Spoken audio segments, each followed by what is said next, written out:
Peace and love. This is Brother Faheem, and you are now tuned in to the Lead with Logic podcast. Hey, you know the vibes.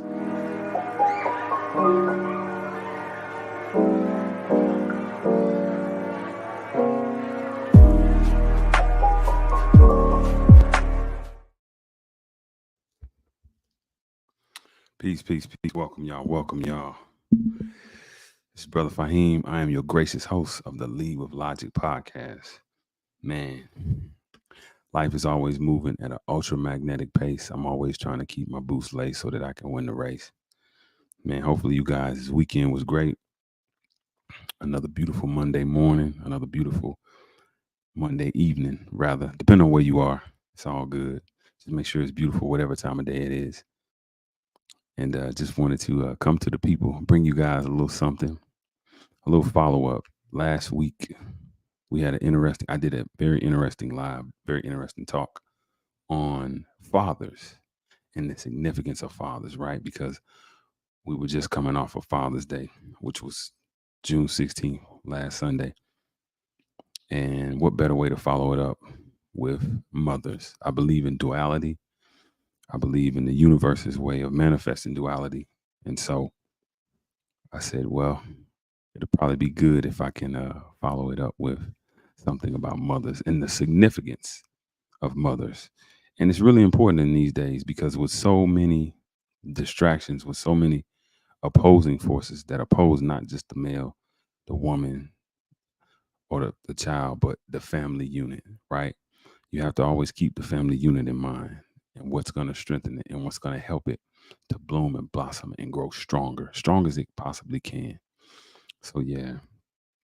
And this is literature based, all literature. The author that we're reading from the book, his name is Dr. Jawanza Kunjufu, and he has over 200 books. He has all kind of books. I'm just reading. This is the book right here, right? Raising black boys. But it can apply to black girls as well. Little maybe a few different nuances, you know what I mean? Just because of the estrogen, the testosterone levels, but nonetheless, this is applicable to children when you are rearing them and trying to keep in mind what type of children that you want to have or that you want to grow up and go out into the world and represent your legacy, represent your family. So just a little bit about the author. If you didn't hear last time, if you weren't here or you didn't catch that replay, Dr. Jawanza Kunjufu is an educational consultant with African American images. He is constantly on a lecture circuit with over 30 different workshops addressing students, parents, teachers, churches, and community residents. He is also the author of, here go those books, The Power, Passion, and Pain of Black Love, Black Economics, Critical Issues in Educating African American Youth, Developing Positive Self-Images and Discipline in Black Children. Children are the reward in life. Sankofa, Stories of Power, Hope, and Joy. Black College Student Survival Guide, Hip Hop and Maya, a Psychosocial Analysis of Values. That's just a couple of the books that he's written. The other book that I read that he wrote was Black Economics, and it's super duper good. It's something that I think you guys could use as a foundation. Really, if you guys can get your hand on any type of economical literature or education, man, do it. Because we need whoever that one person is, wherever you are. I tell you what, if you comment in the comments, I recognize you. But wherever you are, share this out. If you're on Twitter or Spaces, repost it. If you're on Facebook, repost, share it out. And if you're on YouTube, share out the link with some people. Let's get some people in here and get involved. But yes, what I was saying was any type of economical education that you can get your hands on, make sure you do that because we oftentimes read all kind of things and it's cool. Reading is fundamental, right? Reading only helps to strengthen the brain. It helps the critical thinking process. It helps your brain muscle to get stronger. Just as you feed your muscles protein and you feed them things that will grow them, your mind is no different. And reading is one of the best exercises that you can have or that you can do. And so, uh, yeah, get your hands on some economic, literacy, because that will help you. That will help you to then to grow your finances, to grow economically, right? It'll help all that. What's going on? I see you, Lashanta. That was a beautiful space you had, by the way. Beautiful, beautiful space that you had. I'm proud of you. But yeah, that financial literacy, I think it's long overdue. I think that if we any type of literacy that's financial that we can utilize, that if even if we don't utilize that, we teach our children our seeds since their minds are sponges. We want that to grow. Any seed that you plant, it's gonna grow wherever it is, right? If you plant collards, peaches, whatever, it's gonna manifest and grow. You just have to plant it and then nurture it. So yeah, let's start planting the seeds of financial literacy. But like I said, on to what we're here to do. So raising black boys. Now, last week we went over the different types of fathers that were there, right? We went over the no-show dad, the dork dad, right? We went over the, you know, ice cream dad. And these are different types, these are different archetypes of personalities that we've seen. We also went over the stepdad, the divorced dad, the daddy. All of these different archetypes help to build the collective of what the children experience as fathers, right? And each of those were clearly defined so that you know where you fit in. And it wasn't an indictment. Let me say this because I had some discussions about uh, that space. And some people, I think, misunderstood what Dr. Kunjufu was saying. He was merely painting a picture that already exists out there. He gave you a diagnosis and then he gave the prescription, right? He gave the type of dads that feed into this negative jargon or this negative reality that so many of our children experience. But then he also gave praise and, like I say, prescription to resolve it so that not the man or not the woman can be cured, but so that the children in the family unit can stay intact. And so I just wanted to set that context and precedent so that you know going forward in this book, that's what the formula is, right? Because a book is like a good song, it's like a good poem, it's like anything with a beginning, middle, and an end. It has a different structure. It has a scientific and mathematical structure that it follows. Therefore, you can understand and get the most from it. So, mothers, mothers. So, chapter 5 is about mothers. The future, he says this: the future of the black race lies in the hands of single mothers, grandmothers, stepmothers, girlfriends, fiancées, foster mothers, and white mothers who had a child with a black man. This chapter is for all females who are giving direction to black children. We begin with women because 68% of African American children are being raised in single parent households, most of which are headed by women. If we don't do anything else in this book, we must help mothers do a better job of raising their sons. Absolutely. Black boys and girls live in a variety of family structures. The media focuses on boys and girls that are being reared by single mothers. But another common scenario is when the mother and father are divorced, they are now living with their new boyfriend or slash girlfriend. The boy or girl has at least four adults in their life: a mother, father, girlfriend, fiance, stepmother, and boyfriend, fiance, and stepfather. What are the implications for black children living in these type of home environments? In some families, there may be poor communication and hostility among all adults involved. If the adults do not present a united front, child rearing becomes fragmented and inconsistent. You know, when you're thinking about the family, a united front has to exist, regardless of the condition of you and your wife, you and your boyfriend or girlfriend, whoever it is that are rearing. You have to understand that however you decide to go forward, your child is only going to follow in that way. If you decide to make it a toxic, unpleasant, discomforting, or uncomfortable experience for you and your better half, boyfriend, girlfriend, not only is the child going to sense that, but that's going to be their norm when they get out into the world. They're going to think that toxicity is the norm and it's okay. They're going to think that lack of love is okay when it's not.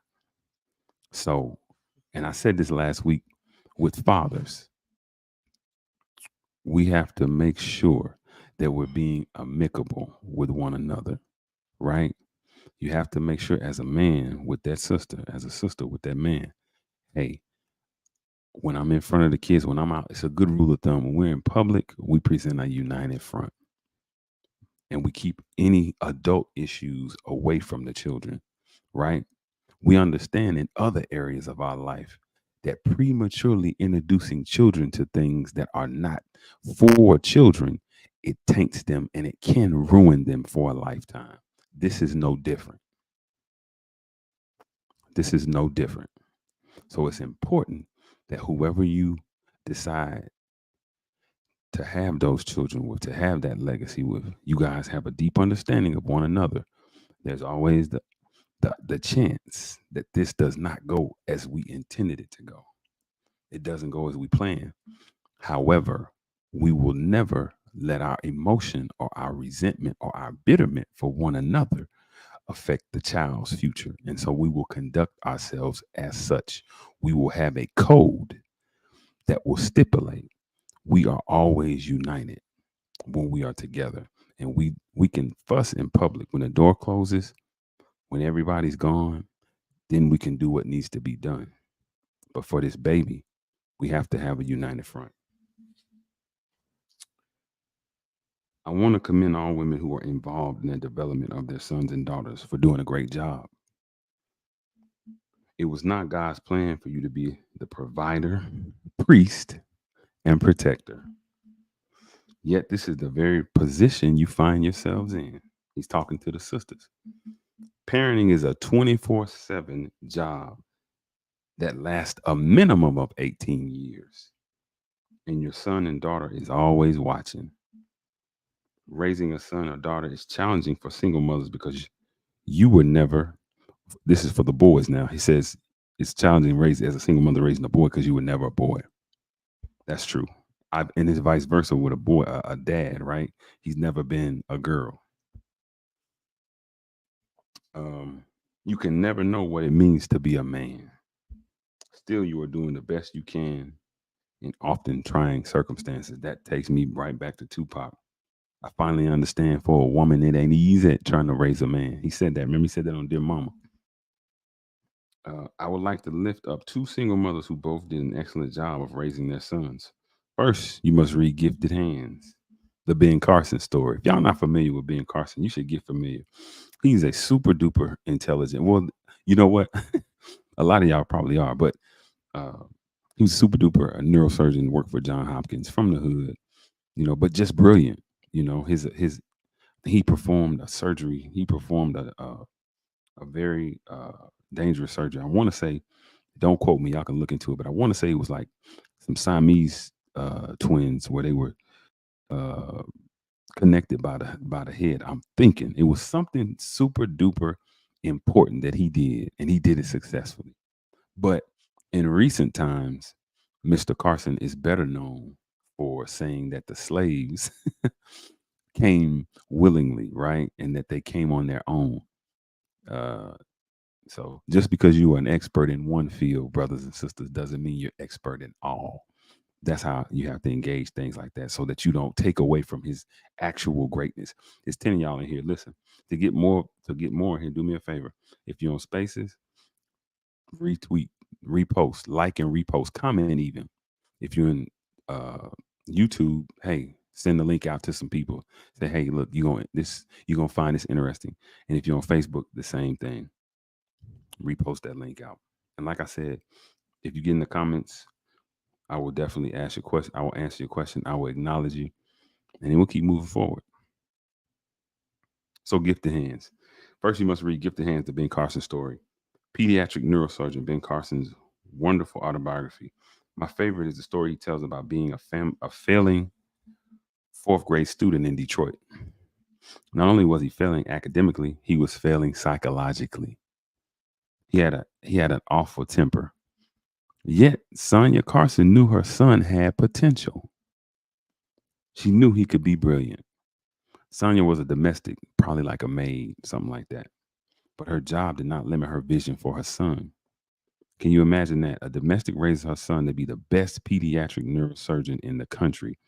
Some parents in affluent suburbs are having a difficult time just keeping their sons out of jail. Pause right there. I want to stop right there.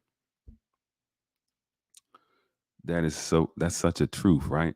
I think it was the Honorable Elijah Muhammad who said it's not the mentality, it's not the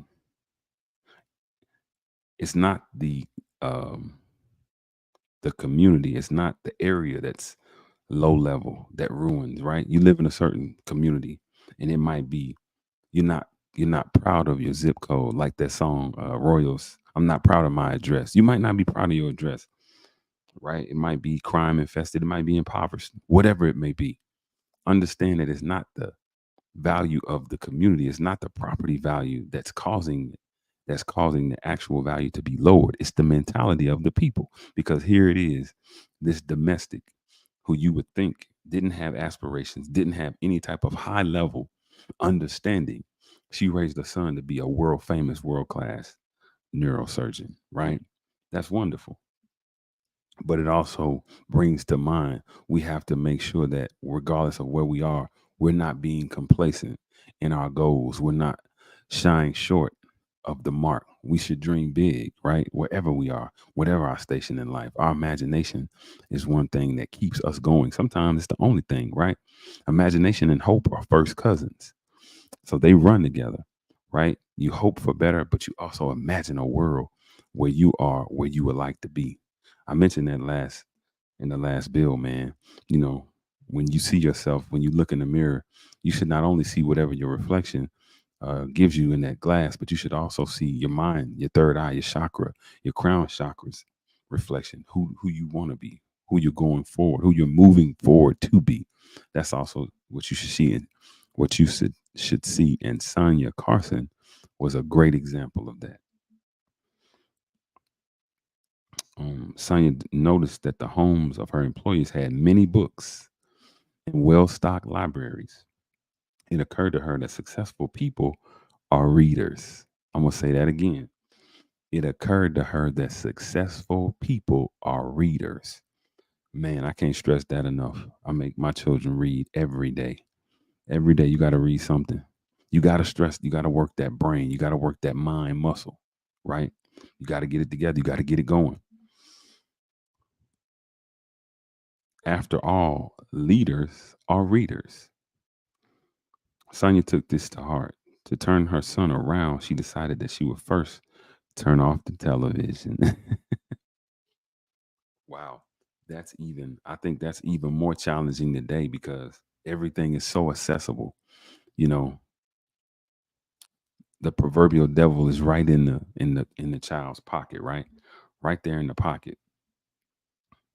They have access to too much, too soon, and it's too impactful. But yeah, that's pretty that's pretty accurate though. Turn the TV off. Some adults need to turn the TV off or come off the apps and breathe, right? Get outside, interact with people. Um, Note that Sonia did not ask Ben to turn off the television. She told him to turn it off. I'm concerned about parents who allow their sons to have televisions and cable in their rooms with a remote control and the option to watch at will. Yeah, that's one thing that is very, very crucial and critical.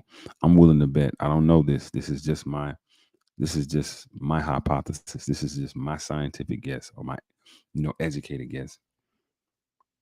I bet if we did a poll of children who were higher achieving of all ethnic groups, I bet you we would find that those children who had less distractions, i.e., minimum electronics, phone, television, game system, those are the children who are skyrocketing to the top. It's only common sense, y'all, because there's nothing there for them to be distracted by. And now, with the advent of the internet and cyberbullying and, everything that they have right there in their phones, Yeah, that is a huge deterrent. Their little brains are being destroyed as they're looking down. As they're looking down. When I was a kid, man, the internet was like dial up, AOL, things of that sort. Right? It took too long. It made that funny beeping noise. I'd rather just be outside, man. But now, these kids have televisions in the rooms. They have phones in their pockets. They even taking phones to school. Um, but yeah, those children who are more high achieving, I'm willing to bet whoever. I bet you a donut to a dollar. They have the least distractions and they watch the least amount of television. Well, you know what? I can quote a stat. I read where Asian children watch only 4 hours of TV a week and they study 12 hours a week. They study three times more than they watch, whereas black children watch about 20 hours of television, right? That's crazy. That's crazy. You talking about 4 hours a day during a work week, and kids get out of school. What, I don't know, 3, 4, right? 4 hours is 9. You know, at that point they're going to sleep. They're eating dinner, they're fed. Welcome, welcome to all the 15 people. Hey, y'all come on in, relax yourself, let your conscience be free. But yeah, just cutting down on those distractions for the kids. That's really, really paramount. So Sonia told her son, we were going to the library once a week. You will pick out two books and you will read them. Note that Sonia did not ask Ben if he wanted to go to the library, nor did she ask him if he wanted to read the books. She clearly understood that she was the parent. She was not Ben's girlfriend. She was not going to nag him. She was on a mission. This is so simple, yet it's missing today, right? You know, I know society has diluted and distorted the standard of parenting in a lot of ways. They've made it almost shameful for you to have an iron fist. I always say, if you don't want me to discipline my children harshly, stop shooting them dead in the streets. Stop shooting them dead in the streets. Better that I put my foot in my children's butt than you to kill them. Right? The same society that would chastise you, the loving parent, for keeping your child safe from themselves, would in turn kill that same child and then ask you, where were you as the parent?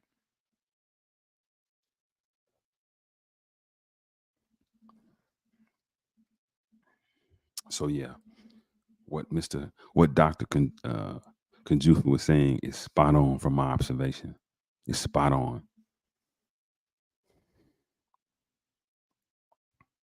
Sonya also knew that boys will tell you they have done something when they haven't. To circumvent this, she made Ben write a paper about what he read. This was going to be a challenge because Sonya never went to school beyond the third grade. How was she going to read this report? She realized that she could not raise her son herself. Humbly, she asked her sister, Ben's aunt, to read the reports. Sonia Carson did not have a PhD, a $100,000 salary, or suburban home. Still, she produced the best pediatric neurosurgeon in the country. She simply turned off the television, took him to the library, and made him read books and write reports. If Sonia could do it, every mother, grandmother, stepmother, foster mother, white mother, girlfriend, and fiance can do the same. If you read the book or saw the movie The Mary Thomas Story, then you know a little about Mary Thomas, the brilliant mother of Isaiah Thomas. And just to keep it clear with you guys watching who are gonna watch, it's only one Isaiah Thomas. I know I love the young guy that played for Boston, right? Played for Sacramento. He's a phenomenal player. But the only Isaiah Thomas that I know of that we love, the babyface assassin, is the Detroit Pistons bad boy Isaiah Thomas, the Jordan killer. That's why I love him, and he's brilliant. When you watch his interviews, his analysis of things is so spot on and precise. He sees. He has that third eye chakra. He can see what's going on in 3D. Mary Thomas and her family lived in a rougher inner city in Chicago that was drug and gang infested. Mary knew that her son's future was dependent on his peer group. I'm gonna say that again. Mary knew that her son's future was dependent on his peer group. So instead of letting Isaiah hang out on the corner with his friends, Mary invited them to hang out in her home. Amazingly, she also invited gang members. She did everything she could to provide alternative to their gang lifestyles. With Isaiah's friends and the gang members at her house, it was difficult for him to get in trouble. Mary Thomas understood how important it is for mothers to monitor their peer group. You know, that reminds me of Richard Williams. If y'all haven't seen it, y'all should see that movie, King Richard. It really made me have a deeper degree of respect for Richard and his wife and how they decided to rear Venus, Serena, and their other daughters. I say that because I saw an interview with Mr. Williams, who is very ill now. Hopefully, he'll get better. But they asked him about, did he think that he raised his daughters too strict and too harsh of a manner? He said, "No, ma'am, I did not." He said, "I kept my children away. I protected them from all negative influences because you have to do that. Your children don't know no better, and they will absorb all of that, right? They will take all that in, whatever they consume. Remember, you guys, you have a brain that's here and a brain that's here. And much like what affects you here, it affects you here. What am I saying? Whatever you consume, it has an effect on how you act. You manifest that voluntarily or involuntarily. If you put trash in, you're going to get trash out. And children whose brains are so wired to consume all things, right? They naturally understand and consume in a 3D manner. It's up to us as their parents to guide them so that they won't hurt themselves from all that information, from the information overload, right? But nonetheless, we have to be there to parent them and guide them and help protect them. Guidance is a form of protection, you guys. Remember that. Guidance is great for you because it sometimes protects you from yourself. But yeah, Mr. Williams believed in that. All fathers, all parents, forget fathers, all parents. It's just Mary Thomas. We're talking about mothers. Mary Thomas was the mother who was the epitome of that, her and Sonia Carson. But you wanna try and ward off those children, those energies, those wavelengths and frequencies, right? Who you understand will mean your children no good. I like what he put.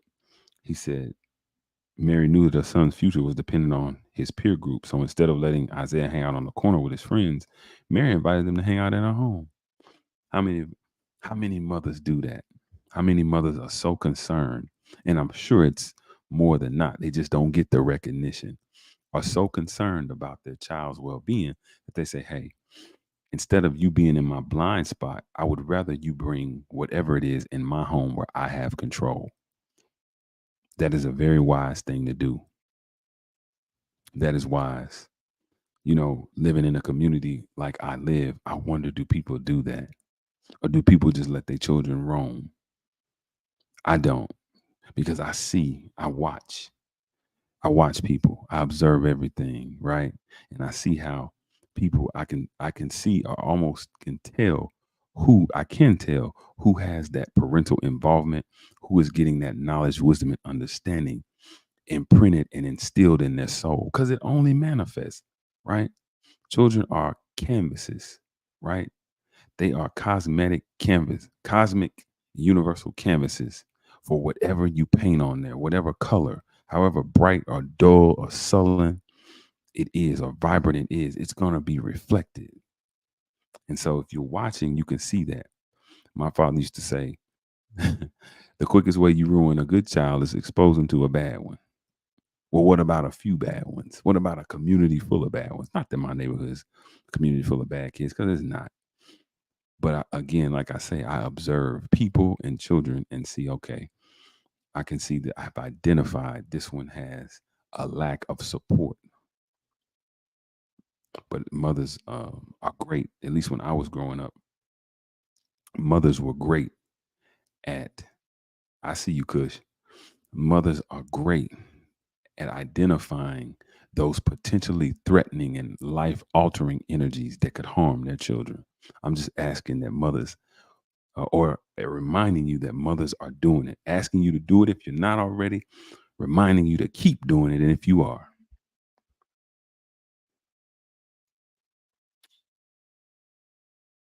unfortunately, there was an incident. The gang members did not respect Mary, and they were serious about recruiting Isaiah into their gang. They underestimated Mary Thomas's determination. She pulled out a shotgun and told them that the only gang in her house was the Thomas gang. Y'all should check that out. That's a beautiful movie. It's a beautiful, beautiful movie. Beautiful, beautiful. Leon plays his older brother that Isaiah looked up to. I remember I saw an interview and Leon said every time I see Isaiah now, he always calls me his brother's name because I did such a good job. AJ Johnson plays his sister. I can't think of who plays Isaiah, but Alfred Woodard plays Mary Thomas. And it shows her struggle. They show Mary Daly in there, Daddy Daly, not the son. And so it's beautiful though. She was really, really strong. She was really strong willed and determined, as a lot of beautiful mothers, as a lot of mothers and all these sisters who are raising children, not just black boys, but children are. They looked at her, they looked at the shotgun, they saw how serious Mary Thomas was about protecting her son, and they lost that showdown and walked away. Why is it that Mary was able to protect her son from gang members and the negative impact of the peer group when mothers come into my office for counseling cannot? They say, I can't do anything with him or her. He does not respect me. Mother, you do not lose control overnight. That happens over a period of time. Wow. You know, when little things begin to shift, you should take notice. It's that shift in pattern that is alarming. That's in the universe. Whenever there's a shift in the universe, right? You know something has changed. Whenever the weather, you can feel it when the weather changes a little bit, right? When it goes down a few degrees, like, that's different. Ooh, it's cold. Ooh, it's warm. You feel it. You feel it. And you feel the shift almost immediately. Well, so is the same in us, is the same in the universe, right? That shift and respect isn't lost overnight. What's going on? What's going on, Hood? There's a difference between being a single parent and single parenting. Let me stop and say this. Wherever you are, whatever you're doing, if you're under the sound of my voice, please post, like, and repost this beautiful conversation that we are having. This is a build, and we want as many people to be elevated. We want their mentalities to be elevated. So if you're on Twitter or X, make sure you like and repost. If you're in YouTube, you can comment, but send a link to somebody who you think understands or would appreciate, well, really who you think just would likes to watch something, but definitely if they understand knowledge, wisdom, and understanding. And if you're on Facebook, please do the same. There's a difference between being a single parent and single parenting. Many women have internalized the image of the poor single mother who has to raise her children by herself. As a result, they do not believe they can raise their sons to be men. Being a single parent is a position. Single parenting is a process. Who? I'm going to say that again. Being a single parent is a position. Single parenting is a process, right? A process is something that's much longer drawn out. It's over a matter of time and it's eventual and chronological almost. And a position is just a place where you're at in the moment. You are a single parent, but that does not mean you have to raise your son or daughter by yourself. In fact, there are many people and resources available that are ready, willing, and able to help. Here go some of those resources, right? The child's father, your father, the grandfather, your brother, your uncle, your adult male cousins and nephews, your pastor, deacon, minister, usher, male church members, imam, right? Minister, whoever, right? What do they call in Judaism? What do they call it? It'll come to me. I see it in films all the time, right? And now I can't say it. It's because y'all watching me. Oh my God, what is it? Rabbi. There we go. Your rabbi, whoever it is, right? Blacks were the first Jews. If you're saying, what is he talking about, rabbi? Right? Kyrie emphasized that. We were the first Jews. So male co-workers, ones that you trust, right? This is granted you trust all these people. Boy Scouts, male rite of passage leaders, 100 black men, mentoring programs, organized sports, male educators. All the people in those groups are resources for you, right? For me, I had my father, right? But I also had different mentors at different levels and different stages in my life. I had people who came and I was always receptive, right? I was always receptive to that knowledge, wisdom, and understanding. I love listening to elderly people. I love being around elderly people because they were almost prophetic in what they were giving me, the jewels, gems, and treasures that they were offering me. When I went out and tried to apply it, it was spot on, just as they had said it would be. And it always amazed me. And I was like, wow, whoa, how did they know? Right? Then Whitney used to say something like that. How will I know? Something like that, she said. But these are all resources that you have to be ingenious and you have to be creative and industrious about, right? Surely there's somebody within your cipher or in your environment. If you're a mother or a single mother, there's somebody that will help you, that is willing to help you merely because they love you and they love the child and they want to see the better future for the child. They want to help that child grow and be his best. And I appreciate all of y'all that's coming in here. And I appreciate you guys that are gonna watch and benefit from this. But yes, I like the male rites of passage leaders. And I always say this, these children are gonna get mentorship whether you like it or not, right? If they don't have positive reinforcement, there's also negative reinforcement. Quite in the modern times, people have a real issue with what's her name? Pound Town. Sexy Red. Sexy Red. People have a real issue with Sexy Red. I don't, because it's not Sexy Red's job to raise my kids, right? That's not her job at all. We just heard where Sonya Carson told them to turn the TV off. Tell them kids to turn the damn TV off. Stop letting them listen to that stuff. Stop giving them the opportunity to listen to that stuff. And besides, Sexy Red ain't the real issue. We've seen Sexy Red. I built on that, whether it was Nicki Minaj, Megan Thee Stallion, Trina, the baddest, Eve, all of these people are Sexy Red archetypes, right? People have a real issue with them, but that's the result of something, like we said, a process. That's become a process by you not forcing, by you not enforcing your standards and your norms and your value. You've then handed your children to these people. They don't know them, and you don't know them, but you're mad at them because they're doing their job, and you don't have the skills, or you haven't tried to be a parent to the babies, and then you get upset when they grow up and want to shake their ass like Sexy Red. That's not Sexy Red's fault at all. It's no more Sexy Red's fault that your child has been intoxicated with that lifestyle than it is when you go to McDonald's and give your children burgers and fries and then you get cancer on the back end. It's the same concept. That's on you. It's not on the person at the cash register. May I take your order, please? You can't be mad at them. Stop going in there. You know, stop doing those things. Yeah. So, yeah. But your son or daughter must have a male mentor. You are mistaken if you believe you can raise a son or daughter without a male mentor. Our community is experiencing problems with African American males, more so with African American females, because the girls have their mothers in the home and they have many female teachers. In contrast, almost 70% of our boys do not have their fathers in the home. Only 1% in America's elementary school teachers are African American males. It is possible for a black boy to go from kindergarten to eighth grade without a male teacher. That's crazy.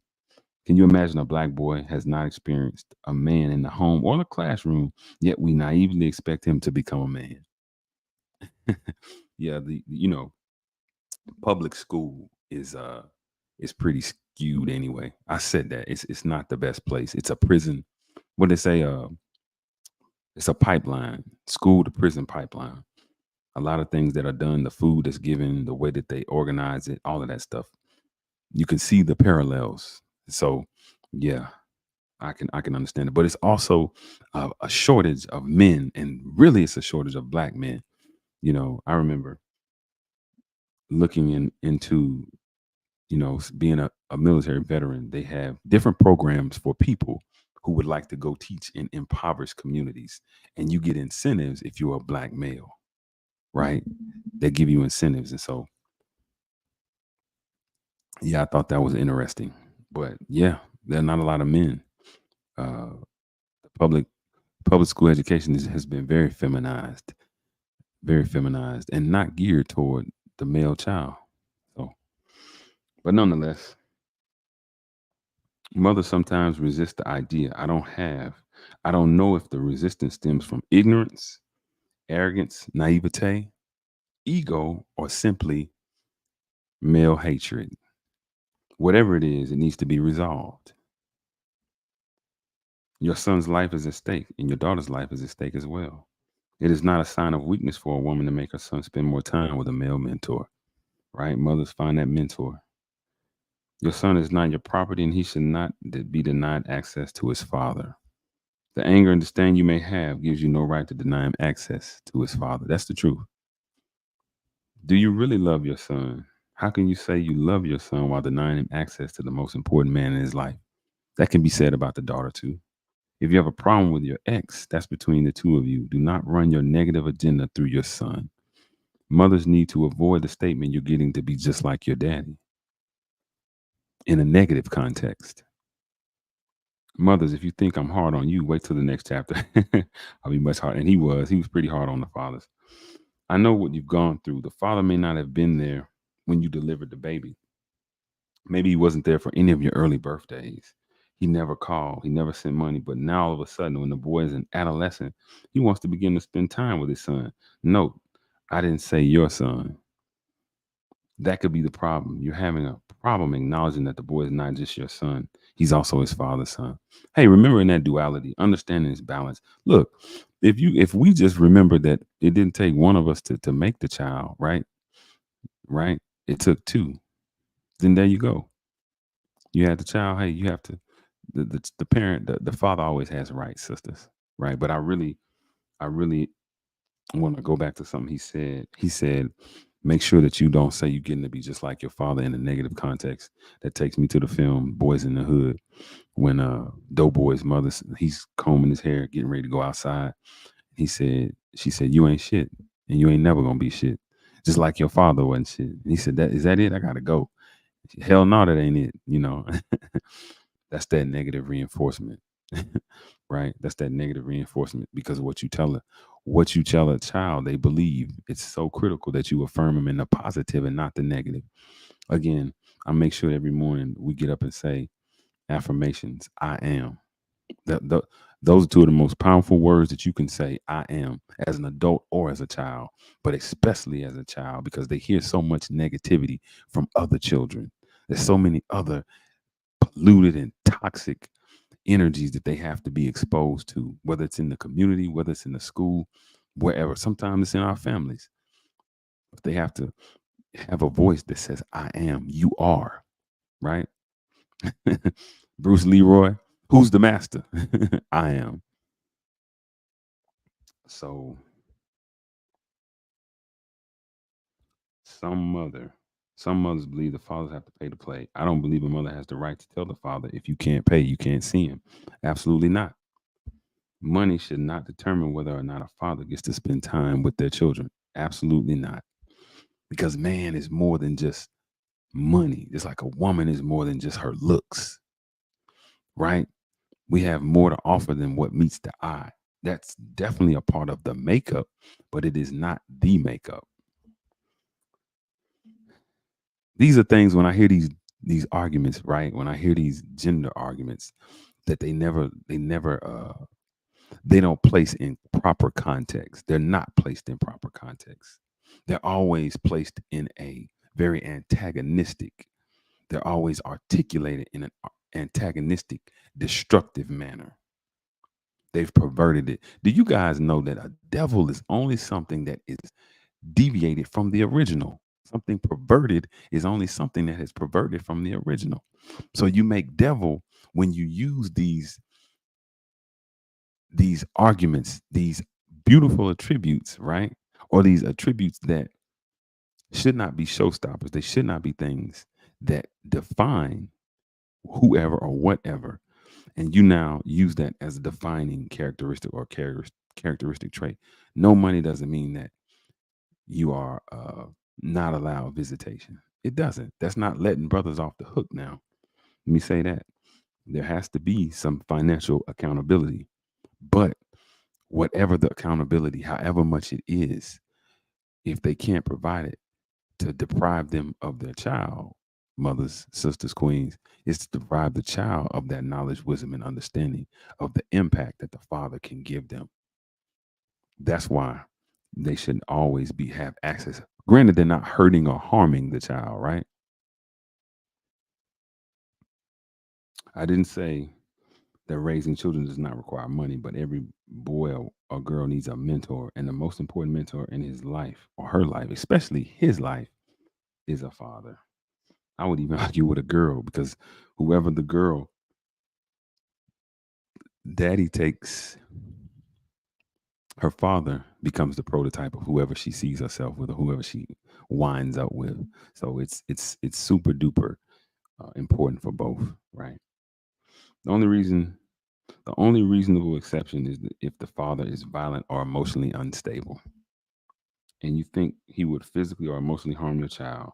Even then, I would recommend that the father find help and be allowed supervised visitations with social workers and psychologists present. There it is. You might have to get somebody else in there to help you out, right?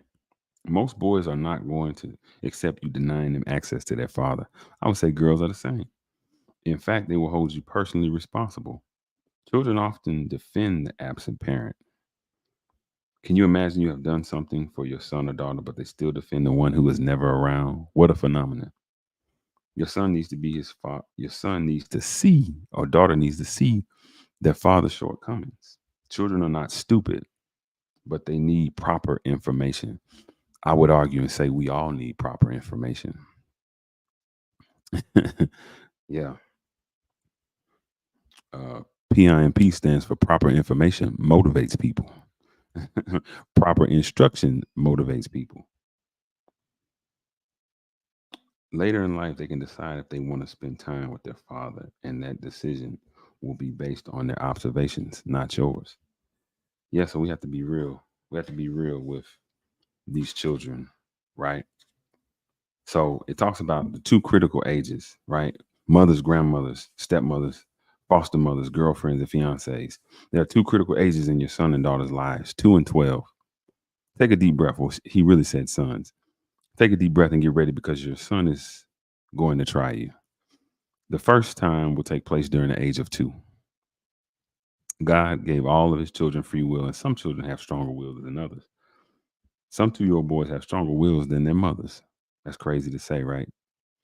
I will never forget the time we were eating dinner one evening, and our youngest son, who was a little older than 2, thought he would challenge us. We're very health conscious, which means green food is in abundance. That night we were having Brussels sprouts. He told us he was not eating the Brussels sprouts, yet he had the nerve to ask for dessert. That's a non-negotiable. Listen, you know what? Hey, that for me, this just me now. If you're not hungry, then that's it. If we're eating and all your food, you stop in the middle and say, "Oh, I'm full." Then you're gonna be full. I don't have a problem with it. You can take 3 bites. Oh, it's okay, baby. You full. I can dig that. Right on. But don't ask for nothing else though. Don't ask for nothing else. Don't say I would like dessert and I'm gonna eat my nice whatever we having for dessert. I'm gonna eat it right in your face. Mmm, so moist and delicious. Ooh, dang. Buttery smooth. Ooh, ooh. Hey, you full though. Finish that food. So yeah, you have to be innovative with these kids. If we had let him have his way at age 2, who knows what he would have experienced at age 12. My son lost the fight that night. We told him He was not going to receive ice cream, and he willfully replied, "Well, I'm not eating the Brussels sprouts." We then told him that he needed to go to bed. There you go. Got to reinforce that behavior, buddy. We have to reinforce it. Uh, we have to resolve it by putting some discipline, reinforcing some discipline up in here, up in here, up in here. But the next morning, guess what he had for breakfast? Exactly. At the age of 2, he looked at us. We looked at him. And he smiled. He had issued his challenge and lost, and was man or boy enough to smile about it and eat the Brussels sprouts. Absolutely, mothers, your sons are going to try you. It could be as early as 2 years of age, and you better be ready. A mother who says, "I don't know what to do with my son," is a mother who has lost control of her child. This loss of control probably began when the boy was as young as 2 years old. Two things I want to say about that. I heard the minister say one time, "I cannot protect what I cannot control. I have to be able to control you in order to protect you, because I'm able to then put boundaries around you that otherwise you might harm yourself if you step out of those boundaries." And the next thing I wanted to say was people got real upset. And I might have said this before, but it just applies. The context. Bill Cosby, a lot of people was pissed at him about those statements that he made about the black community. I was one. But when I listened to what he said and I went back and looked at the stats and I observed and I really let my emotion go and led with my logic, he was right. He said, where were you? He said, when by the time the boy or the girl is standing in front of the judge in an orange jumpsuit, it's too late. Where were you when the child was 2 years old? Where were you when the child was 12 years old? Where were you then at these critical ages? That's what Dr. Kunjufu was saying. Get a hold early. Get a hold early. Hey, listen, the weed and the grass grow up together, right? It's just one you lose control of, the other you keep control, you keep tapered down, you keep at a level that is manageable. Your children are no different, mothers. Your kids are no different.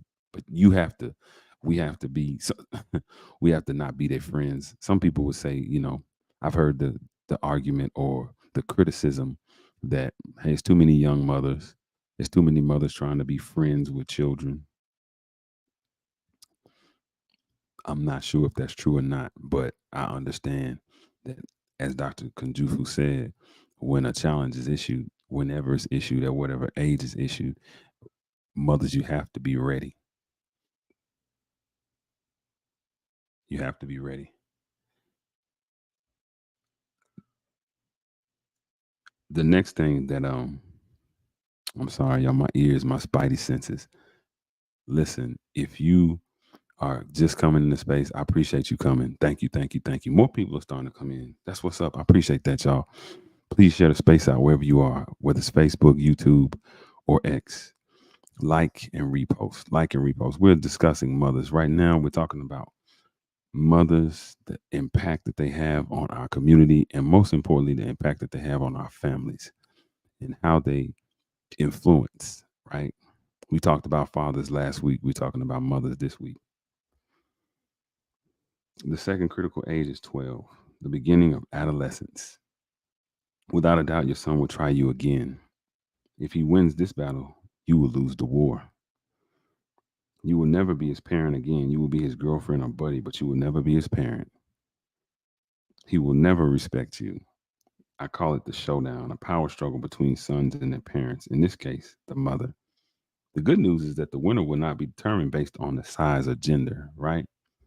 The rumor is that in order to be an effective parent of sons, you have to be a male, tall, and young. I know a 4'9" mother in her 60s who has a 6'6" son in his 20s, and she can still tell him, "I brought you in here and I will take you out."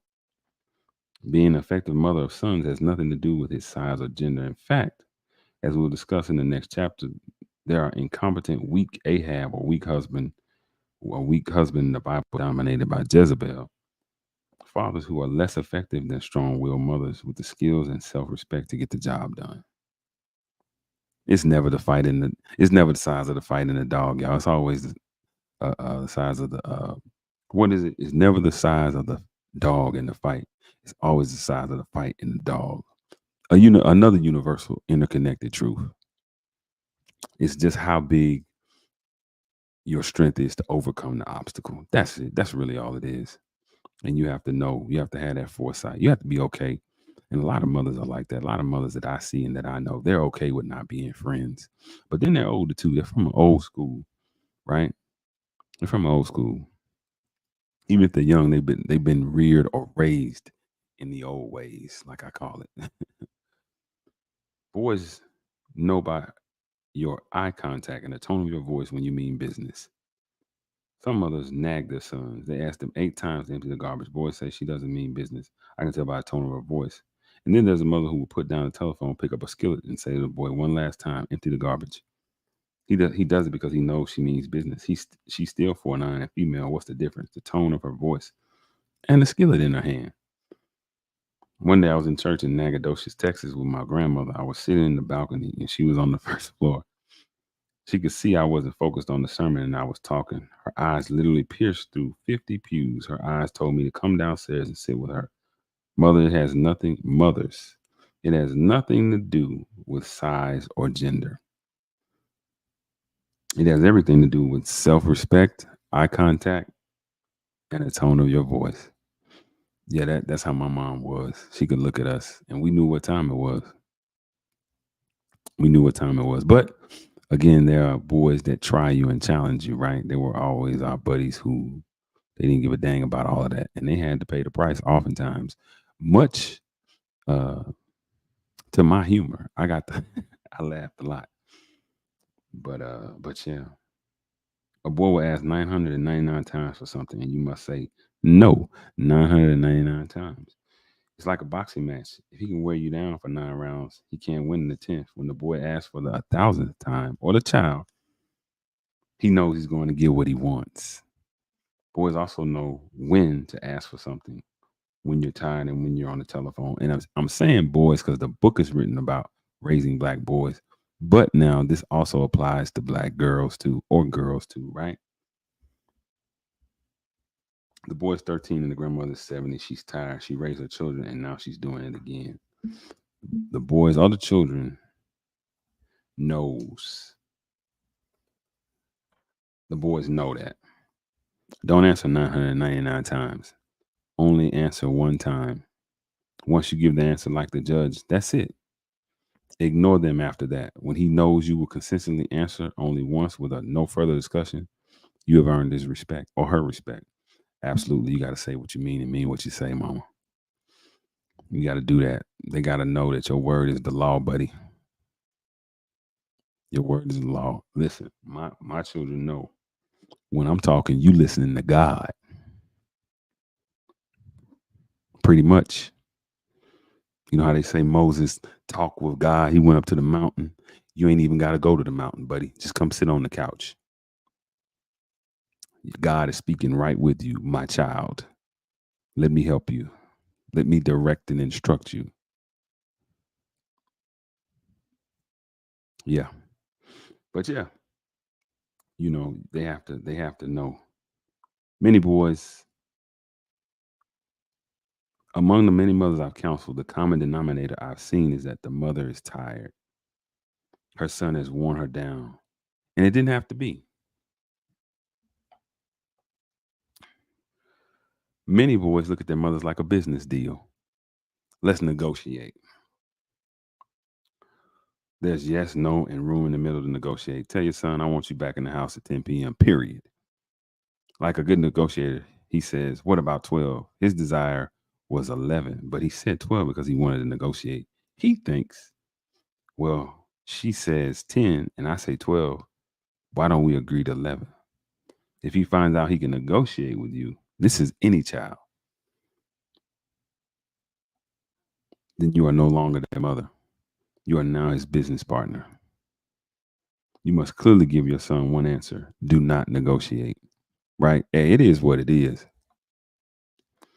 Many boys say they don't have a problem doing chores or whatever is asked of them. They want to know what is so magical about having to do it now. If the boy is watching a game or doing something he enjoys, consider this point. We all have our own rhythm. Some of us like doing chores early in the morning. Some like doing it midday or in the evening. There's no harm in working out an arrangement with your son. Absolutely. Tell him what you expect. The bottom line is that he gets it done. As long as he gets it done, you don't have to be on his case. But if you find out that the floor was never mopped, the carpet was never vacuumed, the dishes were never washed, the homework was never done, then even the privilege of giving him the flexibility of when, not not if he will do it, will be taken away.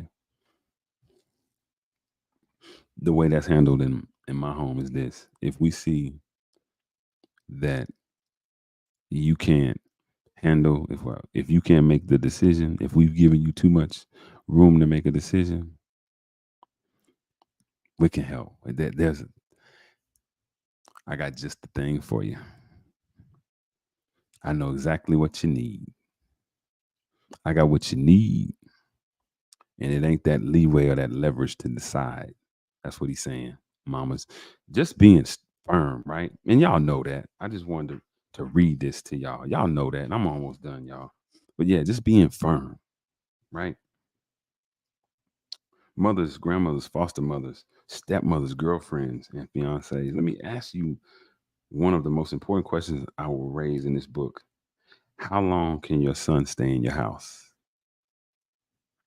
Your answer will tell me how serious you are as a mother. I'm concerned about a male staying in his mama's house in his late 20s, 30s, 40s, and 50s and beyond. Some will never leave. Let me ask you another question. Do you realize that your little boy will be someone's husband and father someday? What you see in your son is what you will produce from your son. If you see a future husband, that's what you will produce. If you see a future father, that's what you will produce. I'm always amazed at women who are experts on deficiencies in adult men while producing the same kind of flawed male in their sons. That's deep. That's pretty deep. I'm gonna say that one more time. I am always amazed at women who are experts on the deficiencies in adult males while producing the same kind of flawed male in their sons. I only say that because that's something that's common. That's a common talking point today. That's a heavy, a heavily discussed narrative, right? For 3 decades, I've asked the question: do some mothers raise their daughters and love their sons? I want to say Michelle Obama said that. Y'all don't remember? Do y'all remember she said that? She said we raise our daughters and love our sons. And when she said it, it exploded. It became a talking point. Really, Dr. Jawanza Kanjufu, he was the one who said that. And I didn't hear her say it, so I can't say if she quoted him or not. I can't say that she plagiarized that thought as her own, but he said it first.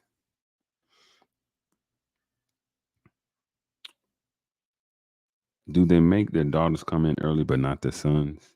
Do they make their sons study but not their do they make their daughters study but not their sons? Do they make their daughters do chores but not their sons? Do they make their daughters go to church but not their sons? Historically, the reason for this dynamic was slavery. Black males were castrated or lynched. We live in a world controlled by white men who believe in white male supremacy. That's facts. The greatest threat to white men does not come from women. That's facts. Black or white.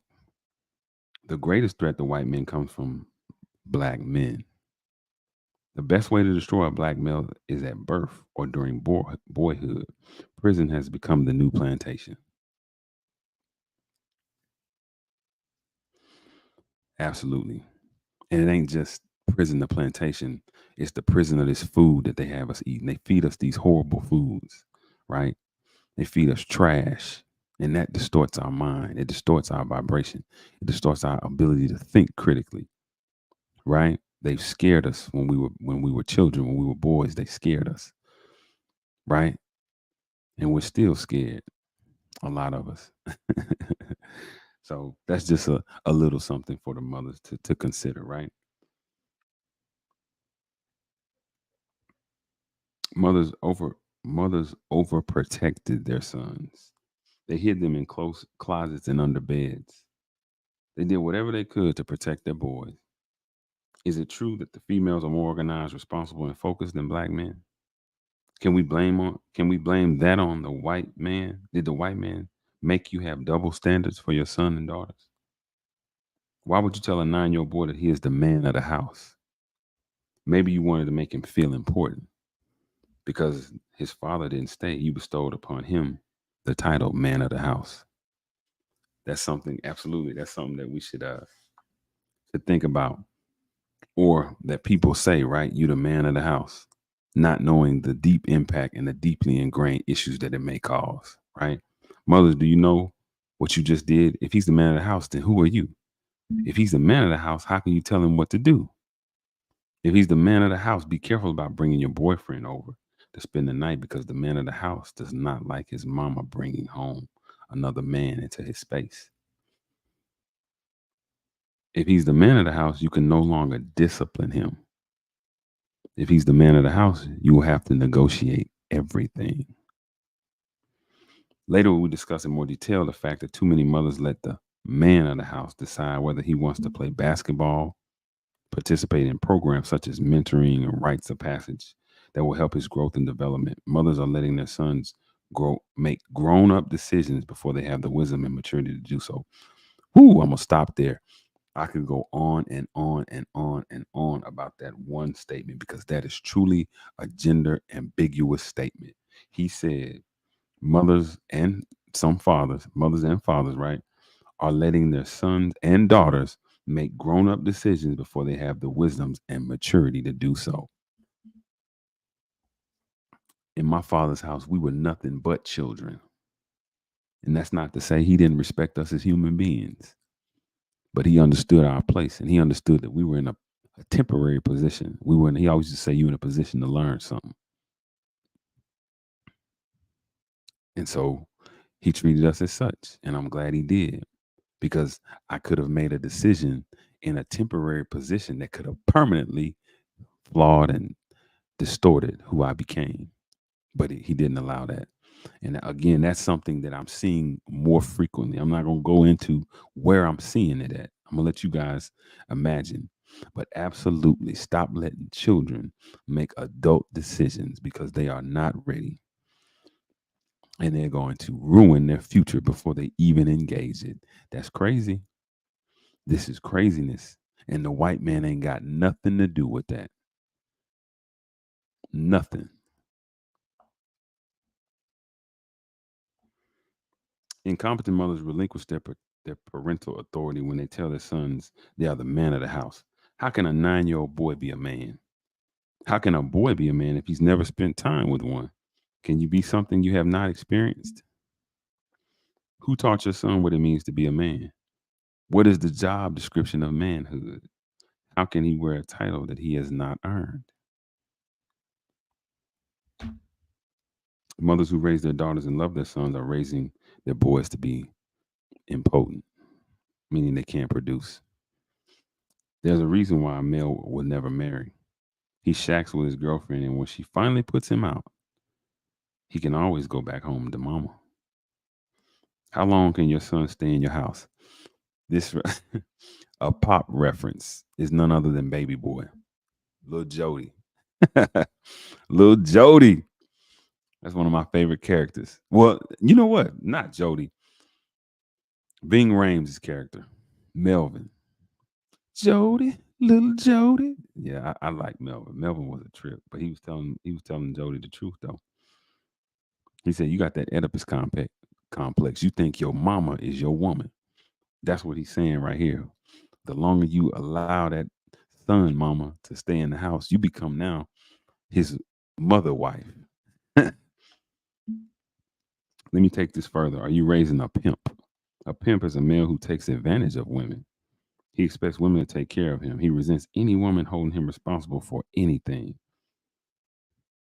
I can share horror stories of mothers who work one, two, three jobs. She makes the money, pays the rent, and buys the groceries. When she tells her young son to help bring in the groceries from the car, the boy, male, or the pimp in training becomes irritated. even though this is food that he will be eating. Mothers who raise their daughters and love their sons overprotect their sons, and the sons know it. Everyone seems to know your son but you. Your son is convinced that the teacher, principal, counselor, social worker, coach, police, and other adults all are out to get him. You are always the one who comes to his rescue. Unfortunately, this is destroying your son or daughter, right? You can do the same thing with your daughter, right? I once saw a court trial where the mother slipped and said, well, he didn't mean to kill him.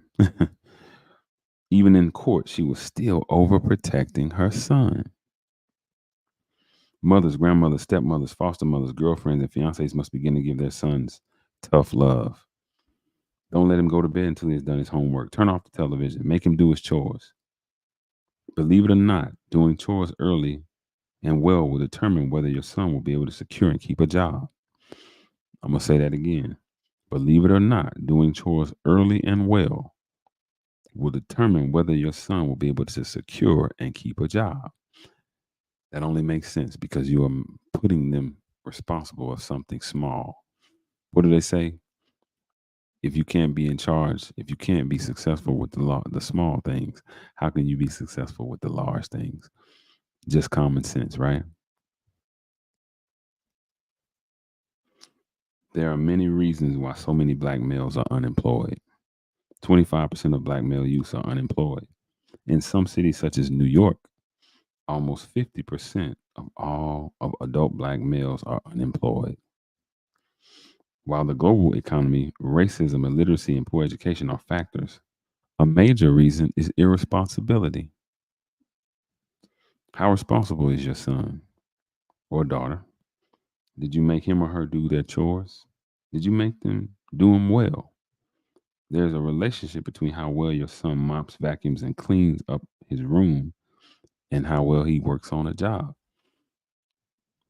Common sense really doesn't need a whole bunch of explaining, but you have to instill that pride. You have to say, hey, whatever job you're doing, make sure you do the best. My father, he used to say, boy, whenever you go work on somebody's job, do the best that you can because you volunteered to go do that. So do the best. Do the best. And while you're at it, do the best with that lawn and washing them dishes and mopping the floor, like I told you. But absolutely, I see it. You put them in charge of something, you teach them how to be responsible and the best and to take pride in doing it. And this, as the good doctor, as the psychologist is saying, will only help them in the long run. We're dealing with that wisdom, right? We're dealing with how they manifest later on, the manifestation, and how far that will take them. Yeah. To my mothers, my beautiful mothers out there. Many brothers can't keep a job because they can't get to the job on time. All employees, all an employee asks is that if starting time is 9 a.m., you be there at 9 a.m. One thing about the military, early is on time is late, and late is unacceptable. You always want to get there early when you're doing something, especially like going to work, showing up for an interview. Get there 10 minutes early. Get settled in. That's what you should do with your job. Go there 10 minutes early and set up. Get everything together so you've been working at least 5 minutes before work starts, right? Or at least setting up to work. That means something. That has a huge impact on who you are and your character. So mothers, you have to remember that. You have to teach these kids that, teach these babies that, these sons and daughters. I appeal to you, mothers, grandmothers, stepmothers, foster mothers, girlfriends, and fiancés to get your son up early to do chores on a regular basis. He needs to do chores and he needs to do them well. This will develop him. This will develop him a strong work ethic. As an adult, if he can't find a job, he will create his own. This is the type of man you want to develop. If you can't find a job, create your own. It appears to me, mamas, that as long as we are dependent, like Marcus Garvey said, as long as we are dependent upon another people for our sustenance and to survive, we're gonna be in trouble. Because you shouldn't be surprised. Certain things about our society shouldn't surprise you, especially if you're a black person. You shouldn't be surprised if you're overqualified and underhired. They are only going to they are only going to hire their own, as you should only hire your own. They say, yeah, no fraternization. They say no, what do they call that? What's that word?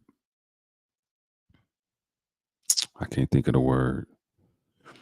But they tell you not to, you know, to be fair. But again, you look at the stats.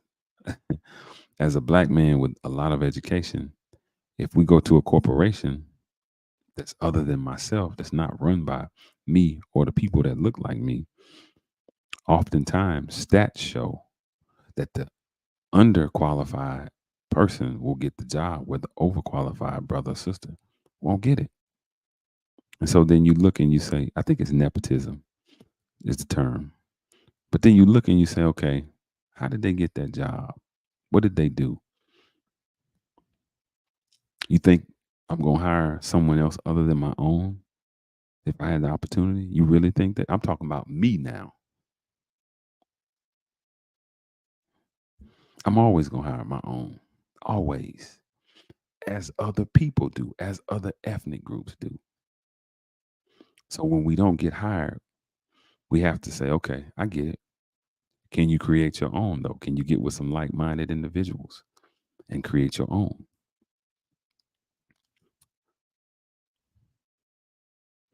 So when people don't, and that goes into all industries, right? When people act like they don't understand that, they act like we're not going to get the short end of the stick. It's always amazing to me. You know, if you had, I'm gonna say something, be quiet, or at least get off this topic. If you had some children, right? Let's say you had children and you have three other brothers and sisters. You have two brothers and one sister. They all have children. It's 10 of them. They're all trying to get something. I don't know, whatever it is, but you possess it. You're related to all of these little children. These are your nieces and nephews, but only one set of children can get it. Who you gonna give it to? We talking about your family now. People who are related to you directly, who you spend Thanksgiving, Christmas, Halloween, whatever. Who you gonna give it to? You gonna give it to your set of children, and that's the children that's within your family. These people are related to you by blood. So why wouldn't these people who have no vested interest in you or your community, why would they give you the job when you yourself would give it to your own exclusive nuclear family before you gave it out into your extended family? We talking about the people that don't even see us as family. I'm saying that to say it's best that you create your own, right? You learn how to create your own, right?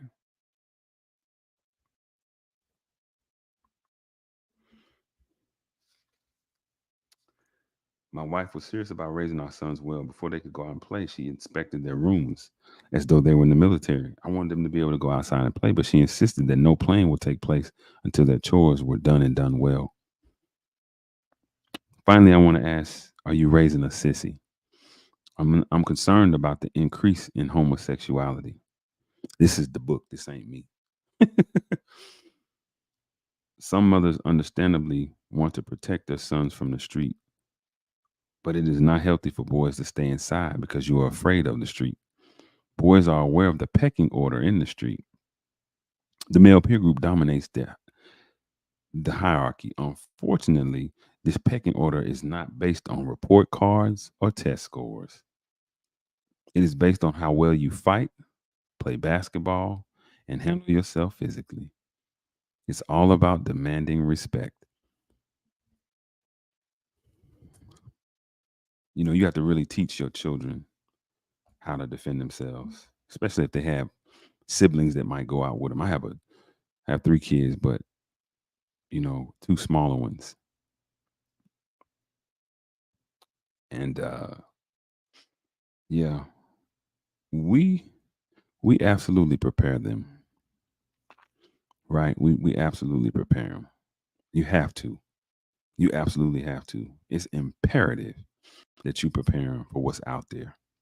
You can't go outside, children, if you can't defend yourself. Because daddy's not always going to be there. Mommy's not always going to be there.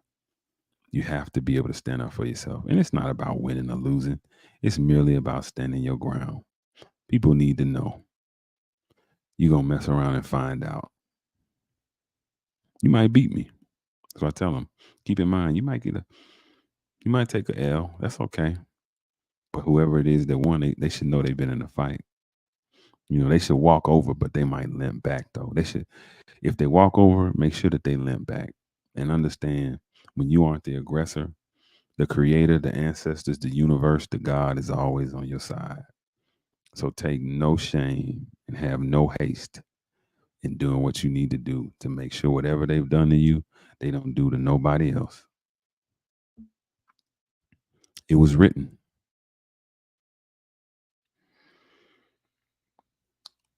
In no way am I suggesting that you allow your son to hang out from 3 to 10 p.m.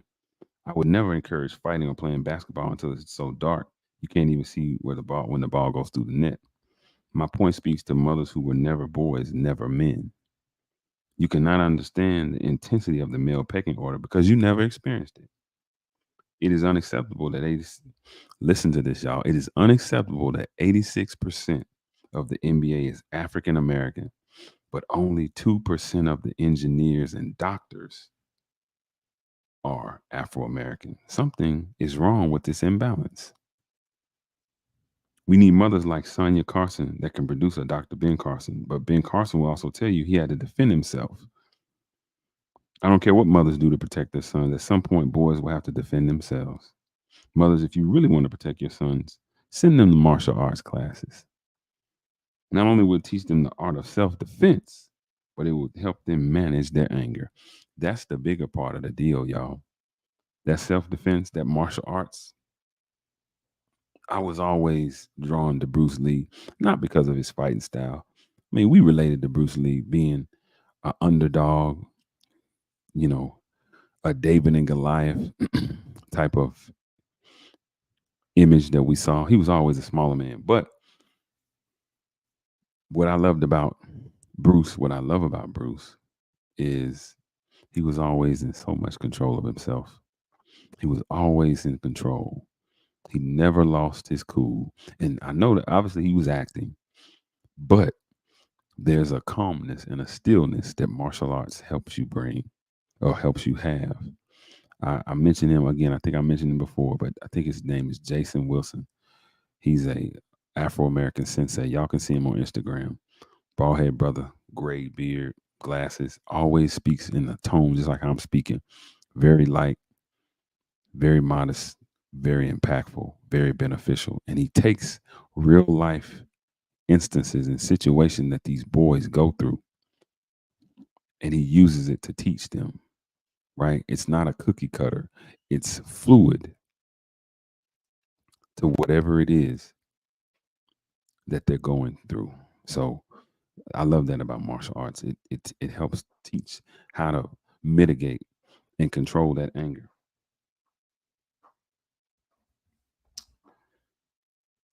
They will learn the three aspects of manhood: spirituality, the spiritual, the mental, and the physical. There are the three corners of a pyramid and the three corners of manhood. There are three corners of a pyramid, excuse me, and three corners of manhood. Boys who are reared by the street are strong physically, but are weak mentally and spiritually. Many mothers are raising their boys to be strong mentally, but they are weak physically. This book seeks to help our boys achieve a balance of the spiritual, mental, and physical. Talk to your son. Words, I'm sorry, y'all. Words are awesomely powerful. God created the world with his word. God made us in his image. Thus, our words also have power. Your words can create or destroy. They can build or destroy your son or your daughter. It is not an overstatement to say that the quality of your conversation will determine your success as a parent of a male or female child. What do you and your son and daughter talk about? Does he or she know what you expect of them? How well do you listen to them? Honestly, explore the quality of your conversation with your son or daughter. Remember, true conversation involves both talking and listening. Parents, communication is crucial. We know that females share over 25,000 words daily. Unfortunately, your son may only share 10,000, and you don't want all of them to be shared with his friends. Many parents talk to their sons and don't listen. Many boys and daughters feel tense when the conversation is formal. To relax your son, I suggest, or daughter, sitting on their bed with no agenda and just let them talk. If you must talk, start with the topics that they like. I also recommend talking while playing games or shooting basketballs. Fathers, now it is your turn. Okay, let's talk about the chapter that we already read. But a couple of good things that hit on, being stern, just to cap up what we were talking about, being stern, right? Not negotiating. That's really important and impactful. When you're trying to get something done, there's no negotiation. There's no I'm going back and forth with you. It's one time I'm gonna tell you, then that's it. Not keeping your sons and daughters away from their father, because their father is more than just finances. They're more than a man or woman is more than the superficial surface things, more than a wallet, more than the looks, more than the nurturing, right? More than the discipline. But in this case, he was specifically speaking about money. If the father cannot provide financially, that does not mean that the father does not have value, because absolutely they do. And also, you know, the child has to be able to defend themselves, right? They have to be able to defend themselves. You don't want them to be unable to take care of themselves. Chores are super important. Chores are reflective of how they will work later on in life, right? All of these things. Listen. I appreciate everybody who came in. I appreciate you guys. It's 55 of y'all and growing. Look, I want y'all to do this one thing for me, right? First and foremost, if you're on my YouTube, and I'm gonna type it in the chat, but if you're on YouTube, if you go up to the top, you'll see the website where you can get these nice shirts here.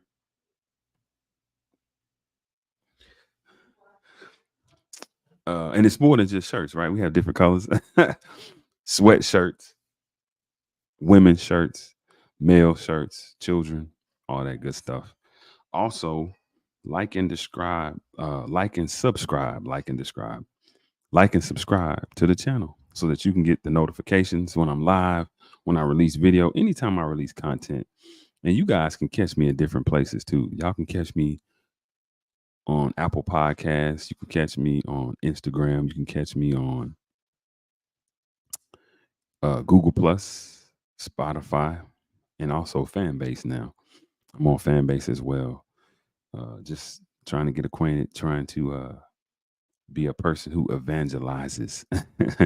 Just trying to be a poor righteous teacher and speak about what it is that I have going on. And so, man, I appreciate that. I appreciate it. Look, I'm always humbled and honored and graceful anytime people come and listen to me on my stage.